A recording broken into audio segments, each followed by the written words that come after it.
So ಎಲ್ರಿಗೂ ನಮಸ್ಕಾರ. ಇವತ್ತು ಡಾಕ್ಟರ್ ಮೌರ್ಯ ಅವ್ರನ್ನ ಕೆಲವೊಂದು ಕ್ವಶನ್ಸ್ ಗಳು ಕೇಳೋಕ್ಕೋಸ್ಕರ ಈ ಒಂದು ಸ್ಮಾಲ್ ಇಂಟರ್ವ್ಯೂ ಸೆಷನ್ ಮಾಡಿಕೊಂಡಿದ್ದೀವಿ. ಸೊ ಡಾಕ್ಟರ್ ಮೌರ್ಯ ಅವರು ಆರ್ಥೋಪೆಡಿಕ್ ಸರ್ಜನ್, ಆಸ್ಟ್ರತಿ ಮಾದೇಗೌಡದಲ್ಲಿ ಸಿಗ್ತಾರೆ. ಹಂಗೆ pulse care clinic Malavalli Anitha convent road ಕೂಡ ಅವರು ಸಿಗ್ತಾರೆ. ಸೊ ನುರಿತ ತಜ್ಞರಿಂದ ನುರಿತ ಸಲಹೆಗಳಿಗೋಸ್ಕರ ಇವತ್ತು ಈ ಒಂದು ಸಂದರ್ಶನವನ್ನ ಮಾಡ್ತಾ ಇದ್ದೀವಿ. Thank you doctor Maurya, good evening. Good evening sir. So busy time ಅಲ್ಲಿ ಸ್ವಲ್ಪ ಕ್ಲಿನಿಕ್ ಅಲ್ಲಿ ಟೈಮ್ ಮಾಡ್ಕೊಂಡಿದ್ದಕ್ಕೆ ತುಂಬಾ ಥ್ಯಾಂಕ್ಸ್. ವೆಲ್ಕಮ್. ಏನಂದ್ರೆ ಇದ್ರ ರೀಸನ್ ಏನಕ್ಕೆ ಈ ಒಂದು ವಿಡಿಯೋ ಮಾಡ್ಬೇಕಂತಂದ್ರೆ, ಈ ಯೂಶುವಲ್ ಆಗಿ ಪ್ರಾಬ್ಲಮ್ ಏನಾಗ್ತದೆ ಜನಗಳಿಗೆ, ಈ ಕ್ಲಿನಿಕ್ ಬರಕ್ಕಿಂತ ಮುಂಚೆನೂ ಸ್ವಲ್ಪ ನಾಲೆಡ್ಜ್ ಬೇಕಿರ್ತದೆ. ಹೌದು. ಈಗ ಪರ್ಟಿಕ್ಯುಲರ್ ಆಗಿ ಯಾವ ತೊಂದರೆಗೆ ಯಾವ ಡಾಕ್ಟರ್ ಹತ್ರ ಹೋಗ್ಬೇಕು ಅನ್ನೋದು ಕೆಲವೊಂದು ಪ್ರಾಬ್ಲಮ್ ಇರ್ತದೆ ಎಲ್ಲರಿಗೂ.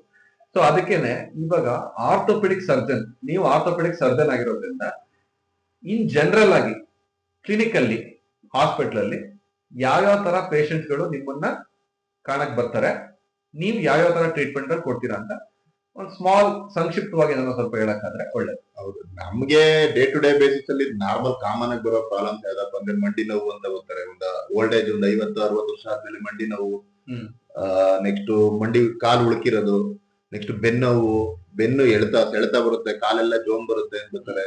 ಆಮೇಲೆ ಕಾಲೆಲ್ಲ ಬೆಂಡ್ ಆಗುತ್ತೆ, ಉರಿ ಅಂತ ಬರ್ತಾರೆ. ಆಮೇಲೆ ಮೈಕೈ ನೋವು ಬರ್ತದೆ. ಆಮೇಲೆ ಆರ್ಥ್ರೈಟಿಸ್ ಅಂದ್ರೆ ವಾಯು ಕಾಯಿಲೆ ಇವರೆಲ್ಲ ಸರ್ವೇ ಸಾಮಾನ್ಯವಾಗಿ ಬರ್ತಾರೆ. ಅದ್ರ ಜೊತೆಲಿ ಡೇ ಟು ಡೇ ಬೇಸ್ ಅಲ್ಲಿ ಟ್ರೋಮಾ ಅಂದ್ರೆ ಫ್ರಾಕ್ಚರ್ಸ್ ಆಗಿರೋದು, ಇಲ್ಲ ಆಕ್ಸಿಡೆಂಟ್ ಆಗಿರ್ಬೋದು, ಇಲ್ಲ ಡಿಸ್ಲೊಕೇಶನ್ಸ್ ಆಗಿರ್ಬೋದು, ಇಲ್ಲ ಆಟ ಆಡ್ಬೇಕಾದ್ರೆ ಏನಾದ್ರು ಬಿದ್ದಾಗಿರ್ಬೋದು, ಇಲ್ಲ ಅಂದ್ರೆ ಸಣ್ಣ ಪುಟ್ಟ ಒಂದು ಲಿಗಮೆಂಟ್ ಲ್ಯಾಕ್ಸಿಟಿ ಏನಾದ್ರು ಇದ್ರೆ, ಇಲ್ಲಾಂದ್ರೆ ಹ್ಯಾಬಿಚುವಲ್ ಏನಾದ್ರು ಇದ್ರೆ. ಲಿಗಮೆಂಟ್ ಲ್ಯಾಕ್ಸಿಟಿ ಅಂದ್ರೆ ಏನಂತ ಸ್ವಲ್ಪ ಹೌದು, ಅಂದ್ರೆ ಇವಾಗ ಏನಂತಂದ್ರೆ, ಈಗ ಪರ್ಟಿಕ್ಯುಲರ್ ಆಗಿ ನೀವು ಟ್ರಾಮಾ ಅಂತ ಹೇಳ್ತೀವಿ. ಎಷ್ಟೋ ಜನರಿಗೆ ಟ್ರಾಮಾ ಅಂದ್ರೆ ಏನೋ ಗೊತ್ತಿರಲ್ಲ. ಸೊ ಈಗ ಆಡ್ ಭಾಷೆಯಲ್ಲಿ ನಾವು ಟ್ರಾಮಾ ಅಥವಾ ಒಂದು ಅಪಘಾತ, ಅವಘಡ, ಏನಾದ್ರು ರೋಡಲ್ಲಾರು ಆಗಿರ್ಬೋದು, ಮನೆಲಾರು ಆಗಿರ್ಬೋದು, ಗ್ರೌಂಡ್ ಅಲ್ಲರೂ ಆಗಿರ್ಬೋದು, ಹೊಡೆತನರು ಆಗಿರ್ಬೋದು, ಅಸಾಲ್ಟ್ ಆಗಿರ್ಬೋದು, ಜಗಳ ಆಗಿರ್ಬೋದು, ಇಲ್ಲ ಪೊಲೀಸ್ ಇಂದ ಹೊಡೆತ ತಿಂದಿರ್ಬೋದು, ಇಲ್ಲ ಏನೋ ಒಂದು ಆತರ ಒಟ್ಟಲ್ಲಿ. ಸೊ ಟ್ರಾಮಾ ಅಂತಂದ್ರೆ ಅದ್ರಲ್ಲಿ ಮೂಳೆ ಮುರ್ತಾ ಇರ್ಬೋದು, ಇಲ್ಲ ಅಂದ್ರೆ ಜಾಯಿಂಟ್ ಡಿಸ್ಲೊಕೇಶನ್, ಜಾಯಿಂಟ್ ಕಳ್ಕೊಬಿಟ್ಟಿರ್ತದೆ, ಮೂಳೆ ಮುರಿದಿರೋದಿಲ್ಲ. ಅದ್ರ ಜೊತೆಲಿ ಲಿಗಮೆಂಟ್ ಅಂತಾರೆ, 2 ಮೂಳೆಗಳನ್ನ ಕೂರ್ಸೋ ವೈರ್ಗಳು ಇರ್ತವೆ ಈ ತರ, ಅವು ಅರ್ದಿರ್ಬೋದು, ನಡೆಯಕ್ಕೆ ಕಷ್ಟ ಆಗ್ತಾ ಇರ್ಬೋದು, ಇನ್ಸ್ಟೆಬಿಲಿಟಿ ಅಂತೀವಿ ಅಂದ್ರೆ ಅಲ್ಲಾಡ್ತಾ ಇರ್ಬೋದು, ಅಂದ್ರೆ ಕಾನ್ಫಿಡೆನ್ಸ್ ಕೊಡೋದಿಲ್ಲ, ಇಲ್ಲ ಡಿಫಾರ್ಮಿಟಿ ಅಂತೀವಿ, ಬೇರೆ ಬೇರೆ ಕಡೆ ತಿರ್ಕೊಂಡಿರ್ಬೋದು, ಕ್ರಾಸ್ ಆಗಿರ್ಬೋದು, ಈ ತರ ಎಲ್ಲ. ಫಸ್ಟ್ ಪಾಯಿಂಟ್ ನಾನು ಜನಗಳಿಗೆ ಹೇಳೋದಕ್ಕೆ ಏನಂತಂದ್ರೆ, ಈಗ ಆರ್ಥೋಪೆಡಿಕ್ಸ್ ಅಂತಂದ್ರೆ ಬರೀ ಮೂಳೆ ಮುರ್ತ ಅಷ್ಟೇ ಅಲ್ಲ, ಅಥವಾ ಫ್ರಾಕ್ಚರ್ ಆದ್ರೆ ಮಾತ್ರ ಮೂಳೆ ಡಾಕ್ಟರ್ ಹತ್ರ ಹೋಗ್ಬೇಕು ಅನ್ನೋದು ಅಷ್ಟೇ ಅಲ್ಲ. ಹೌದು. ಸೊ ಇನ್ ಜನರಲ್ ಆಗಿ ಬಾಕ್ಲ ಮನೇಲಿ ಜಾರದಾಗ ಹಿಡ್ಕೊಳ್ಳೋ ಮಂಡಿ ನೋವಿಂದ ಇರ್ಬೋದು, ನಡ ನೋವು ಇರ್ಬೋದು, ಕತ್ತು ನೋವು ಇರ್ಬೋದು, ಬೆನ್ ನೋವು ಇರ್ಬೋದು, ಅದು ಮನೇಲಿ ಆಗುವಂತದ್ದು.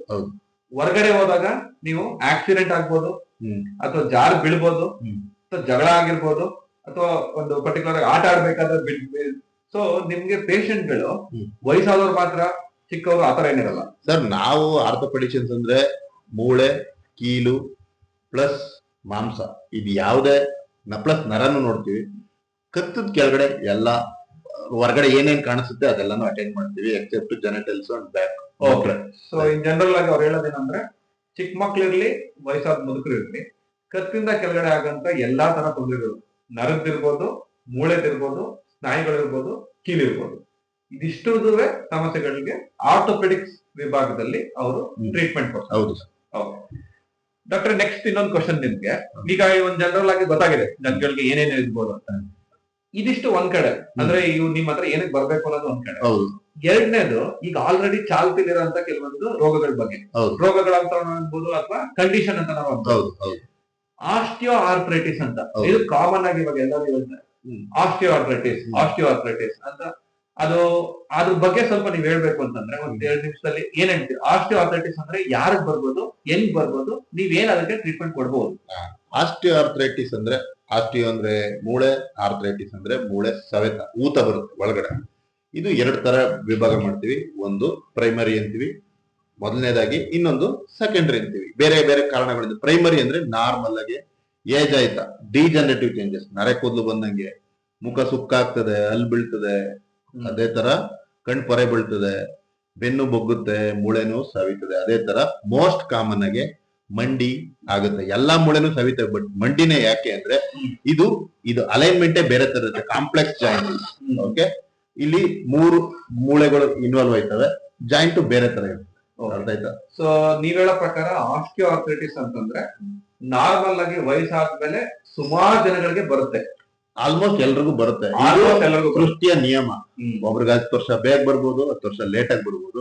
ಆಮೇಲೆ ಇದು ಹೆಂಗ್ ಅವ್ರು ಮ್ಯಾನೇಜ್ ಮಾಡ್ತಾರೆ, ಇದು ಮ್ಯಾನೇಜ್ ಅಂತಂದ್ರೆ ಈಗ ಫಾರ್ ಎಕ್ಸಾಂಪಲ್ ನೀವ್ ಹೇಳ್ತಾರ ಪ್ರಕಾರ ಸರ್ವೇ ಸಾಮಾನ್ಯವಾಗಿ ಎಲ್ಲಾರ್ಗೂ ವಯಸ್ಸಾದ್ಮೇಲೆ ಬರೋಂತದ್ದು ಒಂಥರ ಕಾಯಿಲೆ ಅಂತ ಹೇಳಕ್ ಆಗಲ್ಲ. ಹಾಗಾದ್ರೆ ಇದು ಸಹಜವಾದ ಮುಪ್ಪು ಅಕ್ಸೆಪ್ಟ್ ಮಾಡ್ತಾರೆ. ಈಗ ನಮ್ಗೆ ನೀವ್ ಹೆಂಗ್ ಹೇಳ್ರಿ ನರೆ ಕೂದಲು ಹೆಂಗ್ ಬರುತ್ತೆ ಅದೇ ತರ ಇದು ಬರುತ್ತೆ.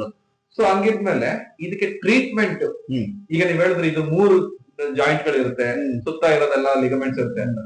ಸೊ ಈಗ ಅದು ಸಹಜವಾಗಿ ಬರೋದ್ರಿಂದ ಅದಕ್ಕೆ ಡಾಕ್ಟರ್ ಹತ್ರ ಹೋಗ್ಲೇಬೇಕಾ?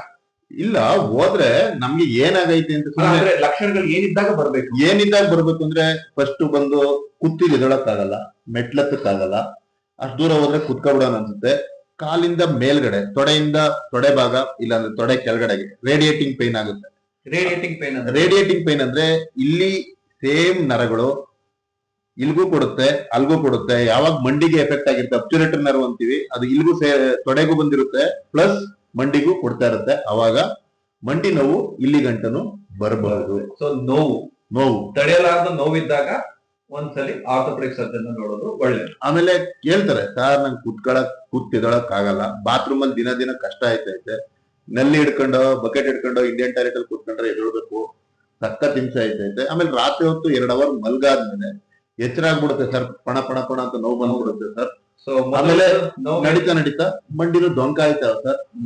ಸೊ ಮೊದಲನೇ ನೋವಿದ್ದಂಗೆ ಎರಡನೇದು ಫಂಕ್ಷನಲ್ ಪ್ರಾಬ್ಲಮ್ಸ್ ಅಂತಂದ್ರೆ ನಮ್ ಕುಂತು ಎದಳಕ್ಕಾಗಲ್ಲ, ಮೆಟ್ಲು ಹತ್ತಕ್ಕಾಗಲ್ಲ, ನಡೆಯಕ್ಕಾಗಲ್ಲ.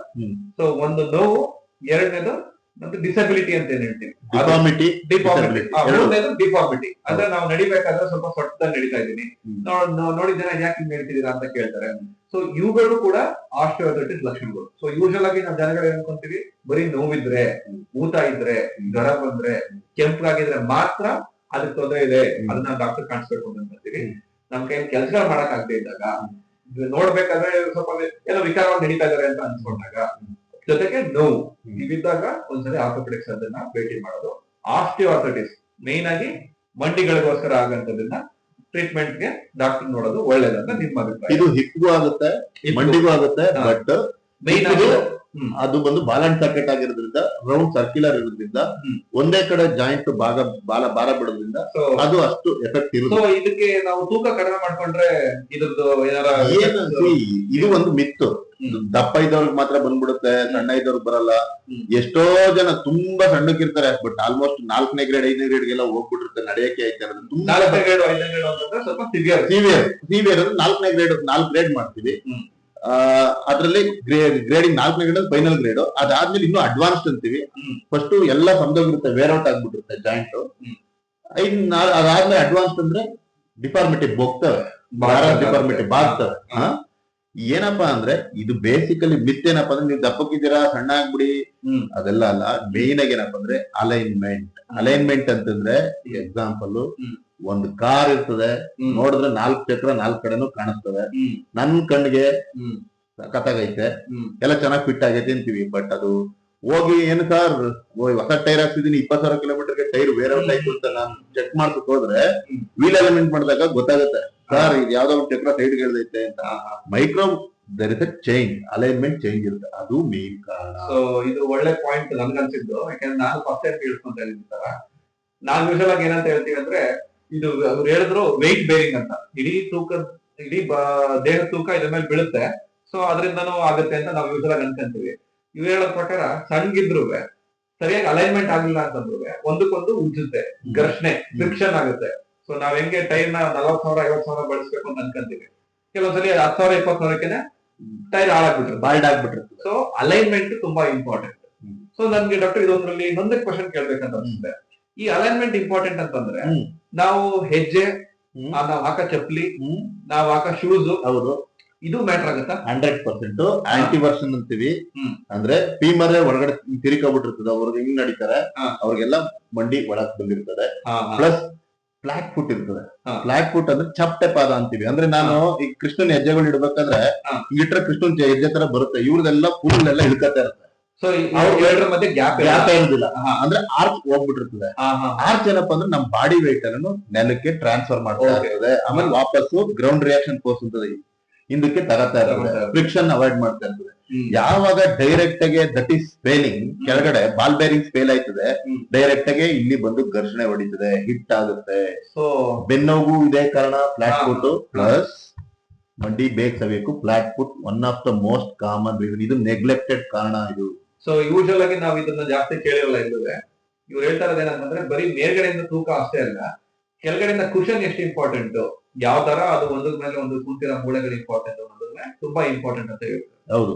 ಸೊ ನಾನು ಇವಾಗ ಎಷ್ಟೆಲ್ಲ ಅರ್ಥ ಮಾಡ್ಕೊಂಡಿರೋದು ಏನಂತಂದ್ರೆ, ಒಂದು ವಯಸ್ಸಾಗಿ ಬಂದ್ರು ನಾವು ಅದನ್ನ ಮುಂದಕ್ಕೆ ಹಾಕ್ಬೇಕು ಅಂತಂದ್ರೆ ಬರೀ ತೂಕ, ಹೌದು ತೂಕ ಕಡಿಮೆ ಮಾಡ್ಕೊಂಡ್ರು ಹೆಲ್ಪ್ ಆಗ್ಬೋದು, ಬಟ್ ಮೈನ್ ಆಗಿ ಅಲೈನ್ಮೆಂಟ್ ಚಪ್ಲಿ ಇರ್ಬೋದು. ನಾವ್ ಆಮೇಲೆ ಮೂಳೆ ಬಂದು ನಮ್ದು ಇನ್ನೊಂದು ಮಿತ್ ಏನಪ್ಪಾ ಅಂದ್ರೆ, ಮೂಳೆ ಕ್ಯಾಲ್ಸಿಯಂ ಕಡಿಮೆ ಇಟ್ಟಿ ಮೂಳೆ ಸಮದೋಯ್ತು. ನೋ, ಮೂಳೆ ಬಂದು ಆಮೇಲೆ ನಾನು ಕ್ಯಾಲ್ಸಿಯಂ ಸಪ್ಲಿಮೆಂಟ್ ತಗೊಂಡ ಮೂಳೆ ಕರೆಕ್ಟ್ ಆಗ್ಬಿಡ್ತು. ನೋ, ಮೂಳೆ ಹಂಗ್ ಮಾಡೋದಿಲ್ಲ. ಮೂಳೆ ಯಾವತ್ತು ಕೇಳೋದು ಎರಡೇ ತಿನ್ಸು, ಒಂದು ಲೋಡಿಂಗ್ ಮಾಡ್ಸು, ನಡ್ಸು, ವ್ಯಾಯಾಮ ಮಾಡ್ಸು ಅಂತಾರೆ. ಅಂದ್ರೆ ವ್ಯಾಯಾಮ ಎಷ್ಟು ಮಾಡ್ತೀವಿ ರೀಇನ್ಫೋರ್ಸ್ ಆಗುತ್ತೆ ವಾಪಸ್ಸು. ಯಾವ್ದೇ ಆಗ್ಲಿ ಈ ರಿಸೆಪ್ಷನ್ ಬೋನ್ ಫಾರ್ಮೇಶನ್ ಎಲ್ಲ ಜಾಸ್ತಿ ಆಗುತ್ತೆ ಒಂದು. ಎರಡನೇದು ಸ್ಟ್ರೆಂತ್, ಬಿಸಿಲು, ಸೂರ್ಯ. ಸಿ ಕ್ಯಾಲ್ಸಿಯಂ ಅಲೋನ್ ಕಾಂಟ್ ಇಂಪ್ರೂವ್ ಅಂದ್ರೆ ಮೂಳೆನ ಇಂಪ್ರೂವ್ ಮಾಡಕ್ ಆಗಲ್ಲ. ಅದ್ರ ಜೊತೆಲಿ ವಿಟಮಿನ್ ಡಿ ಸಪ್ಲಿಮೆಂಟ್ಸ್ ಬೇಕು, ವಿಟಮಿನ್ ಕೆ ಬೇಕಾಗ್ತದೆ for proper absorption of the calcium and proper reception of the calcium. ಇದು ನೆಗ್ಲೆಕ್ಟೆಡ್ ಪಾರ್ಟ್. ಸರಿ, ನಾನು ಮೆಡಿಸಿನ್ ಸ್ಪೆಷಲಿಸ್ಟ್ ಆಗಿರೋದ್ರಿಂದ ನಾನು ಅರ್ಥ ಮಾಡ್ಕೊಂಡಿದ್ದೇನೆ ಅಂತಂದ್ರೆ, ನಾವು ಯೂಶಲ್ ಆಗಿ ಕ್ಯಾಲ್ಸಿಯಂ ತರ ನೋಡ್ತೀವಿ, ಮೆಗ್ನೀಷಿಯಂ ತರ ನೋಡ್ತೀವಿ. ಇವೆಲ್ಲ ಒಂದು ಲವಣಾಂಶಗಳು ಬಾಡಿ ಅಂತವು. ಇವ್ರು ಹೇಳ್ತಾರ ಪ್ರಕಾರ ಏನಂತಂದ್ರೆ, ಆ ಲವಣ ಅಲ್ಲೇ ಹೋಗ್ಬಿಡ್ಬೇಕು, ಮೂಳೆಗೆ ಹೋಗ್ಬೇಕು, ಕಿಡ್ನಿಗೆ ಹೋಗ್ಬಿಡ್ಬಾರ್ದು. ಎಷ್ಟೊಂದ್ ಜನ ಹೇಳ್ತಾರೆ ಕ್ಯಾಲ್ಸಿಯಂ ಅದ ತಗೊಂಡು ಕಿಡ್ನಿ ತಲ್ಲಾಗೋಯ್ತು ಅಂತ. ಸೊ ಪ್ರಾಬಬ್ಲಿ ಇವ್ರು ಹೇಳ್ದಂಗೆ ಕ್ಯಾಲ್ಸಿಯಂ ತಗೊಳ್ಳೋದ್ರ ಜೊತೆಗೆ ಅದ್ ಎಲ್ಲೋ ಕೂಡಿಸ್ಬೇಕು ಅಂತಾನೋ ಅದೇ ಮನುಷ್ಯ ಡಿಸೈಡ್ ಮಾಡ್ಬೇಕು. ಸೊ ಅದನ್ನೇ ಅವರು ಲೋಡಿಂಗ್ ಅಂತಂದ್ರೆ ಎಕ್ಸರ್ಸೈಸ್ ತರ ನಡೆಸೋದು. ಇನ್ನೊಂದು ಸನ್ಶೈನ್, ಬಿಸಿಲು ಕುಂತ್ಕೊಳ್ಬೇಕು. ಎಳೆ ಬಿಸಿಲು ಇನ್ನೊಂದು ತಪ್ಪು ಅಂದ್ರೆ, ಎಳೆ ಬಿಸಿಲು ಬೆಳಗ್ಗೆ 5 ಗಂಟೆಗೆ ವಾಕ್ ಮಾಡ್ಬಿಡ್ತೀನಿ ಡಾಕ್ಟರ್, ಇಲ್ಲ 8 ರಿಂದ 9 ಗಂಟೆ ಒಳಗಡೆ ಆ ಬಿಸಿಲೇ ಬೇಕಾಗಿರೋದು. ಸರಿ, ಓಕೆ ಡಾಕ್ಟರ್. ಆಕ್ಚುಲಿ ನೀವು ಮೋಸ್ಟ್ ಆಫ್ ದ ಮಿತ್ಸ್ ನಾನು ಏನ್ ಕೇಳ್ಬೇಕು ಅಂತಿದ್ರೆ ಅದನ್ನು ಕ್ಲಿಯರ್ ಮಾಡಿದೀರಾ. ಕೊನೆಗೆ ಒಂದೇ ಒಂದು, ನಾವು ಇನ್ ಜನರಲ್ ಆಗಿ ನೀವು ಆರ್ಥೋಪೆಡಿಕ್ಸ್ ಡಿಪಾರ್ಟ್ಮೆಂಟ್ ಈ ಮೂಳೆ ಕೀಲು ವಿಭಾಗಕ್ಕೆ ಬರ್ಬೇಕಾದ್ರೆ ನೋವುಗೆ, ಯಾವ್ದಾರ ನೋವುಗಳಿಗೆ, ಈಗ ಒಂದು ಕೇಳಿದ್ರೆ ಆಸ್ಟಿಯೋಆರ್ಥರೈಟಿಸ್ ನೋವು ಅಂತ. ಇನ್ ಜನರಲ್ ಆಗಿ ಎಲ್ಲರೂ ಭಯ ಪಡೋದೇನಂದ್ರೆ ನೋವುಗೆ ಅಂತ ಹೋದ್ರೆ ನೋವು ಮಾತ್ರ ಕೊಟ್ಬಿಡ್ತಾರೆ. ನೋವು ಮಾತ್ರ ಕೊಡೋದಲ್ದೇನೆ ಬೇರೆ ತರ, ಅದು ಎಕ್ಸರ್ಸೈಸ್ ಆಗಿರ್ಬೋದು, ಚಪ್ಪಲಿಗಳು ಚೇಂಜ್ ಮಾಡೋದಾಗಿರ್ಬೋದು, ಅಥವಾ ನೀವು ಒಂದು ಪರ್ಟಿಕ್ಯುಲರ್ ಆಗಿ ನೈಟ್ ಮಲಗಬೇಕಾದ್ರೆ ಈ ಪೋಸ್ಟರ್ ಮಲಗಿ ಅಂತ ಹೇಳ್ಬೋದು, ಕತ್ತಿಗೆ ತಿನ್ಸೋ, ಈ ತರದ್ದು ನಿಮ್ ಪ್ರಕಾರದಲ್ಲಿ ಅದರದ್ದು ನಿಜವಾಗ್ಲೂ ಎಫೆಕ್ಟ್ ಇರುದಿಯಾ ಅಥವಾ ಎಫೆಕ್ಟ್ ಇಲ್ಲ? ಇದು ಅದಕ್ಕಿಂತ ಮುಂಚೆ ಒಂದು ಕಾನ್ಸೆಪ್ಟ್ ಕ್ಲಿಯರ್ ಮಾಡೋಕೆ ಹೇಳ್ತೀನಿ. ಆಸ್ ಸಚ್ ನೋವನ್ ಮಾತ್ರೆ ಅಂತ ಯಾವ್ದು ಇಲ್ಲ. ಇದು ಆಂಟಿ ಇನ್ಫ್ಲಮೇಟರಿ ಅಂತೀವಿ. ಊತ, ಕೆಂಪು ಕಡಿಮೆ ಆಗೋದು, ಒಳಗಡೆ ಬಿಸಿ ಕಡಿಮೆ ಆಗೋದು, ಇದು ಎಲ್ಲಾ ಪಾರ್ಟ್ನು ನಾವು ಏನ್ ಕೊಡ್ತೀವಿ, ಝೀರೋಡಾಲ್ ಇರ್ಬೋದು, ಸೈಕ್ಲೋಫಿನಾಕ್ ಇರ್ಬೋದು, ಇದೆಲ್ಲ ಕಡಿಮೆ ಮಾಡುತ್ತೆ. ಬರೀ ನೋವು ಬಂದೇ ಅಲ್ಲ, ಇದೊಂದು ತಪ್ಪು ತಿಳುವಳಿಕೆ. ಯಾಕಂದ್ರೆ ಊಟ ಬಂದಿರೋದು ನೋವು ಕೊಡ್ಬೇಡಿ ಡಾಕ್ಟ್ರೆ, ನೋವು ಕೊಡೋದು ತಪ್ಪಾಯ್ತದೆ. ಒಂದ್ ಪಾಯಿಂಟ್ ಅವ್ರು ಹೇಳಿದ್ದು ಎಲ್ಲ ಗಮನ ಇಟ್ಟು ಕೇಳ್ಕೊಬೇಕಾದ್ರೆ, ನೋವನ್ ಮಾತ್ರೆ ಅನ್ನೋದು ಜನಜಾಗೃತವಾಗಿರುವಂತದ್ದು. ಆದ್ರೆ ನೋವನ್ ಮಾತ್ರೆ ಅನ್ನೋದು ಬರೀ ನೋವನ್ನ ಕಡಿಮೆ ಮಾಡಕ್ಕೋಸ್ಕರ ಅಲ್ಲ. ಕೆಲವೊಂದ್ಸರಿ ನಾವೇನ್ ಮಾಡ್ಬೇಕಾಗ್ತದೆ, ಅದು ಆ ಜಾಗ ಊತ ಬಂದಿರ್ತದೆ, ಹೇಳ್ದಂಗೆ ಕೆಂಪಾಗಿರ್ತದೆ, ಆ ಜಾಗಕ್ಕೆ ರಕ್ತ ತುಂಬಾ ಜಾಸ್ತಿ ಹೋಗ್ತಾ ಇರ್ತದೆ, ಅದ್ರ ಜೊತೆಗೆ ನೋವಿರ್ತದೆ. ಸೊ ಅವ್ರು ಹೇಳೋದೇನಂತಂದ್ರೆ, ಆ ಮಾತ್ರೆಗಳು ಬರೀ ನೋವನ್ನ ಕಡಿಮೆ ಮಾಡಕ್ಕೋಸ್ಕರ ಅಂತಲ್ಲ, ನಿಮ್ದು ಫಂಕ್ಷನಾಲಿಟಿ ಇಂಪ್ರೂವ್ ಮಾಡಕ್ಕೋಸ್ಕರ ಅನ್ನೋದು ಫಸ್ಟ್ ಪಾಯಿಂಟ್ ಹೇಳ್ತದೆ. ಸೊ ನೋವನ್ ಮಾತ್ರೆ ಅಂದ್ರೆ ಯಾವ್ದು ತುಂಬಾ ಗಾಬರಿ ಆಗೋದು ಬೇಡ, ಹಂಗನ್ಬಿಟ್ಟು ಸುಮ್ನೆ ಬೇಕಾಬಿಟ್ಟು ಎಲ್ಲಾ ಕಡೆಗೂ ಮೆಡಿಕಲ್ ಸ್ಟೋರ್ ಹೋಗ್ಬಿಟ್ಟು ತರೋದು ಬೇಡ. ಸೊ ಅದು ಪರ್ಟಿಕ್ಯುಲರ್ ಆಗಿ ಇವ್ರಿಗೆ ಬೇಕಾ, ಇವ್ರಿಗೆ ಬೇಡವಾ, ಇವ್ರಿಗೆ ಊಟ ಇದೆಯಾ, ಊಟ ಇಲ್ವಾ, ಊಟಕ್ಕಿರೋದ್ ಬೇಕಾ, ಊಟಕ್ಕೆ ಇಲ್ದಿರೋದ್ ಬೇಕಾ? ಥಿಯರಿ ಪ್ರಕಾರ, ಒಂದು ಸ್ಟಡಿ ಪ್ರಕಾರ, ಒಬ್ಬ ಸಾಮಾನ್ಯ ಮನುಷ್ಯ ಅಂದ್ರೆ ಶುಗರ್ ಇಲ್ದೇ ಇರೋನು, ಮಿಡ್ ಏಜ್ ಮನುಷ್ಯ 1 ವರ್ಷ ದಿನ 1 ಗ್ರಾಮ್ ಅಷ್ಟು ಏನ್ ಪೇನ್ ಕಿಲ್ಲರ್, ಆಂಟಿ ಇನ್ಫ್ಲಮೇಟರಿ ಅಷ್ಟು ತಗೊಂಡ್ರೆ, 1 ವರ್ಷ ಕಂಟಿನ್ಯೂಸ್ ತಗೊಂಡ್ರೆ ಅವನಿಗೆ ಕಿಡ್ನಿ ಮೇಲೆ ಸಮಸ್ಯೆ ಬೀಳಬಹುದು ಅಂತ ಬರೀ ಆನಿಮಲ್ ಸ್ಟಡೀಸ್ ಆಗಿದೆ, ರ್ಯಾಟ್ ಮೇಲೆ ಆಗಿದೆ, ನಾಟ್ ಪ್ರೂವನ್ ಸಚ್. ಬಟ್ ಏನಪ್ಪಾ ಅಂದ್ರೆ, ಇಲ್ಲಿ ಜನಗಳು ಏನ್ ಮಾಡ್ತಾರೆ, ಮಂಡಿ ನೋವು, ಸ್ಟೀರಾಯ್ಡ್ಸ್ ಗಳನ್ನ ದಿನ ಅಬ್ಯೂಸ್ ಮಾಡ್ಬಿಟ್ಟಿರ್ತಾರೆ. ಅಬ್ಯೂಸ್ ಅಂದ್ರೆ ಬೆಳಗ್ಗೆ ಮಧ್ಯಾಹ್ನ ರಾತ್ರಿ ಸಿಕ್ಬನ ಮಾಡ್ಬಿಟ್ಟಿರ್ತಾರೆ, ನೀರ್ ಸರಿಯಾಗಿ ಕುಡಿದಿಲ್ಲ, ಇವೆಲ್ಲ ಹೆಚ್ಚು ಕಮ್ಮಿ ಆಗಿ ಹಾಳಾಗಿರ್ತದೆ. ಸೊ ಅಂದ್ರೆ ಈಗ ನೋವನ್ ಮಾತ್ರೆಗಳು ಅಂತ ನಾವು ಏನ್ ಅನ್ಕೊಂಡಿರ್ತೀವಿ, ಅದರಿಂದ ಪ್ರಾಬ್ಲಮ್ ಗಳಾಗ್ತಿರೋದು ಕೆಲವೊಂದ್ಸಲಿ ಸ್ಟಿರಾಯ್ಡ್ ಮಾತ್ರೆಗಳು ತಗೊಂಡಾಗ ಅನ್ನೋದು ಒಂದು ಪಾಯಿಂಟ್ ಹೇಳ್ತಿದ್ದಾರೆ. ಅದು ಬರೀ ನೋವು ಮಾತ್ರನೇ ಆಗಿದ್ದಾನೆ. Steroid angel drug, super drug. ಅದು ಎಲ್ಲಿ ಯಾವಾಗ ಕೊಡ್ಬೇಕು, ಯಾರು ಕೊಡ್ಬೇಕು, ಎಷ್ಟೇ ಕೊಡ್ಬೇಕು ಅಂತ ಇವರು ಬರೀ ಸ್ಟಾರ್ಟ್ ಮಾಡೋದು ಮಾತ್ರ ಗೊತ್ತು. ಬರೀ ಅವರೇ ಮಾತ್ರ ತಗೊಂಡು ಔಸ್ಕೊಂಡು ತಗೋತಾ ಇರ್ತಾರೆ. ಇದು ಎಲ್ಲ ಇವರು ಸ್ಟಿರಾಯ್ಡ್ ಬಗ್ಗೆ ಹೇಳೋದ್ರಿಂದ ನಾನು ಮೆಡಿಸಿನ್ ಕಡೆಯಿಂದ ಒಂದು ಪಾಯಿಂಟ್ ಹೇಳಕ್ ಇಷ್ಟಪಡ್ತೀನಿ. ಎಷ್ಟೊಂದ್ ಜನ ನಾವು ನೋಡಿದೀವಿ, ಹೆಂಗಸರುಗಳು ಎಸ್ಪೆಷಲ್ ಆಗಿ ಮಂಡಿ ನೋವಿಗೆ, ಕತ್ ನೋವಿಗೆ, ಮೈಕೈ ನೋವಿಗೆ, ಆಯಾಸಕ್ಕೆ ಅಂದ್ಬಿಟ್ಟು ಸ್ಟಿರಾಯ್ಡ್ ಮಾತ್ರೆಗಳು ತಗೊಳಕ್ ಶುರು ಮಾಡ್ತಾರೆ. ಯಾವಾಗ್ಲೂ ಒಂದ್ಸಲಿ ಯಾರೋ ಡಾಕ್ಟರ್ ಕರೆಕ್ಟ್ ಆಗಿ ಆ ಟೈಮ್ಗೆ ಅಂತ ಬರ್ಕೊಟ್ಟಿರ್ತಾರೆ, ಬಟ್ ಚೆನ್ನಾಗಿರುತ್ತೆ. ಇವ್ರೇನ್ ಮಾಡ್ತಾರೆ, ಮೆಡಿಕಲ್ ಸ್ಟೋರ್ ಹೋಗಿ ಹೋಗಿ ಹೋಗಿ ತಗೊಂಡು ಹೋಗ್ತಿರ್ತಾರೆ. ನಾವು ನೋಡೋ 60 ವರ್ಷದ ಮೇಲೆ 10% ಹೆಣ್ಮಕ್ಳುಗಳಲ್ಲಿ, ಹೆಂಗಸರುಗಳಲ್ಲಿ 10% ಗಿಂತ ಜಾಸ್ತಿ ಜನ ಬರೀ ಸ್ಟಿರಾಯ್ಡ್ ಮಾತ್ರೆಗಳಿಂದಾನೆ ಶುಗರ್, BP, ಥೈರಾಯ್ಡ್, ಕೊಲೆಸ್ಟ್ರಾಲ್ ಬರ್ಕೊಂಡು ಹೋಗಿ ನೋಡ್ತೀವಿ. ಸೊ ಹಂಗಾಗಿ ಒಂದು ಮುನ್ನೆಚ್ಚರಿಕೆ ಏನ್ ಹೇಳ್ತಿದ್ವಿ ಅಂತಂದ್ರೆ, ನೋವಿನ ಮಾತ್ರೆ ಅನ್ನೋದು ಪರ್ಟಿಕ್ಯುಲರ್ ಆಗಿ ನೋವಿನ ಮಾತ್ರೆ ಅಲ್ಲ. ಅದು ಎಲ್ಲಾ ತರದ್ದು ಮಾತ್ರೆಗಳು, ಎಲ್ಲಾ ತರದ್ದು ಫಂಕ್ಷನ್ಗಳು ಇರ್ತವೆ. ಸ್ಟಿರಾಯ್ಡ್ ಅನ್ನೋದು ಎಷ್ಟು ಕರೆಕ್ಟ್ ಆಗಿ ಯೂಸ್ ಮಾಡ್ತೀವೋ ಅಷ್ಟು ಚೆನ್ನಾಗಿ ಹೆಲ್ಪ್ ಆಗುತ್ತೆ. ಸೊ ನಾವ್ ಹೇಳ್ದಂಗೆ ಅಮೃತನ ಎಷ್ಟು ಕುಡಿದ್ರೆ ಅಷ್ಟು ಒಳ್ಳೇದು. ಹೆಚ್ಚಾಗಿ ಕುಡಿದ್ರೆ ಅಮೃತನ ವಿಷ ಆದಂಗೆ ಅಂತ. ಸ್ಟಿರಾಯ್ಡ್ ಸ್ವಲ್ಪ ಇರೋದು ಅವರೇ ಡಾಕ್ಟರ್ ಡಿಸೈಡ್ ಮಾಡ್ಬೇಕು, ಅವರೇ ಟೇಪರ್ ಮಾಡ್ಬೇಕು, ನೆಕ್ಸ್ಟ್ ತಗೋಬೇಡಿ ಅಂತ ನಾವು ಸ್ಟಾಪ್ ಮಾಡ್ಬೇಕು. ಅಷ್ಟು ಗೊತ್ತಿದೆ. ಡಾಕ್ಟರ್ ತುಂಬಾ ಥ್ಯಾಂಕ್ಸ್. ಇವತ್ತು ಒಂದು ಒಳ್ಳೆ ಡಿಸ್ಕಷನ್ ಆಗಿದೆ ಅಂತ ಅನ್ಕೊಂತೀವಿ. ಜನಗಳಿಗೂ ಮೋಸ್ಟ್ಲಿ ಇದೇ ತರ ಕಂಟೆಂಟ್ಸ್ ಗಳು ಚೆನ್ನಾಗಿ ಬರುತ್ತೆ ಅನ್ನೋದು ನಮ್ಮ ಒಂದು ಅಭಿಪ್ರಾಯ ಇದೆ. So thank you very much for your time. So ಇದೇ ತರ ನಾವು ಒಂದು ಒಳ್ಳೆ ಪ್ರೋಗ್ರಾಮ್ ಮಾಡೋಣ. Thank you.